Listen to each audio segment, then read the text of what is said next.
Əvvəl-əssalam, dərslik dövrdə bir daha xoş gördük sizlər.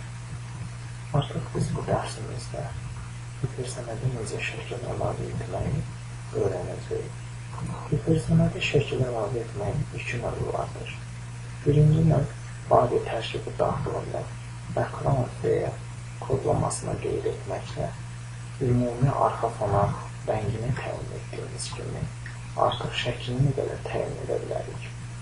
Daha bir başqa pedlə isə ayrıca şəklinin özünün pedi vardır, kodlanması vardır. İlk öncə biz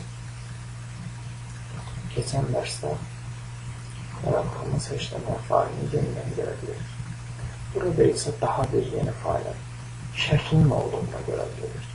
Bu mənzərə 112 failinin eninin 900 piksel, hündürlüyünün isə 591 piksel olduğunu, mənim ekranımda yaradılmış website kodunda olduğunu, yaradığını görürsünüz.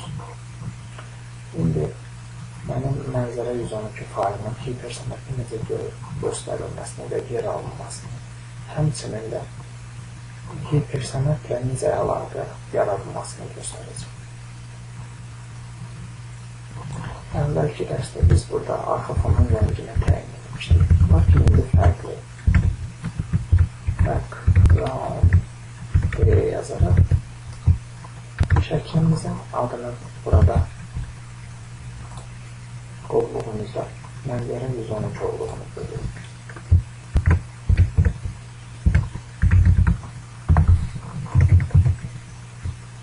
Və şəklimizin tipini mütləq yazmalıyıq. JPEG image, JPEG və Ctrl-S deyib hipersənədimizi çalışdırdıqda görəcəyik ki, arxa fonumuz ümumilikdə şəkillə təsvir olunmuşdur. Şəklimizin eni 900 piksel, hündürlüyü 594 piksel olduğundan artıq hipersənəddə yerini aldıqdan sonra daha sonra qıraq kənarında da özünə birləşikli olaraq tam üstündə yerindən yenidən almışdır. Nüqsəsini kopyalanmışdır. Daha bir başqa tevri isə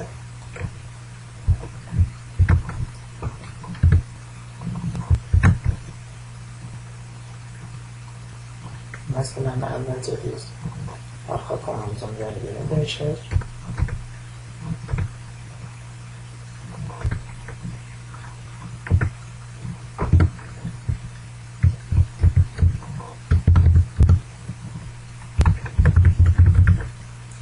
Sonra yeni bir teyin meydana gəldirildir. Burada artıq biz bir başqa teyinə image.slc yəni image sıracı kimi yazılan və əslində məna anlamı image, yəni görüntü, source, şifrə, yəni görüntümüzün bağlantı şifrəsi, yəni görüntümüzün kodlaması.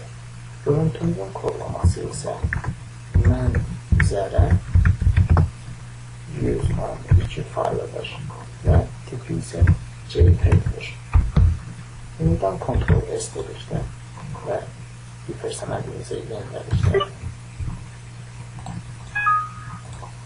və artıq şəklimizin hipersənəddə yer aldığını görürük.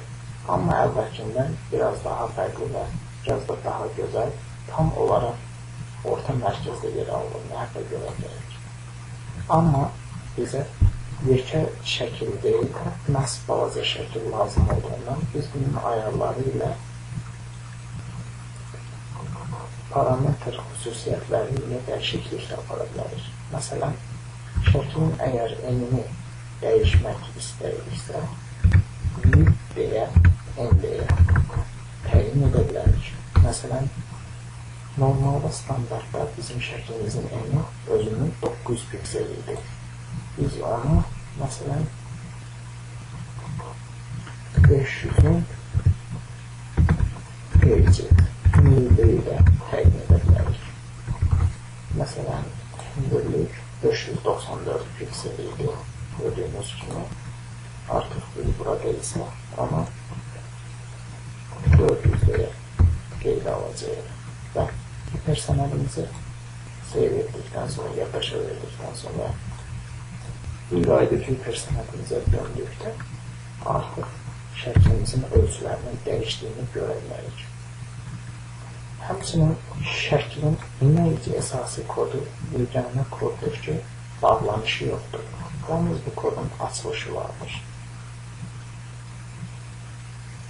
Bundan əlavə bir kod da vardır ki, onun da bağlanışı yoxdur. Yalnız açılışı vardır.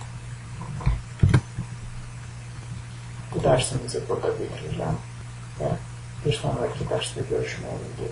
Sağ olun.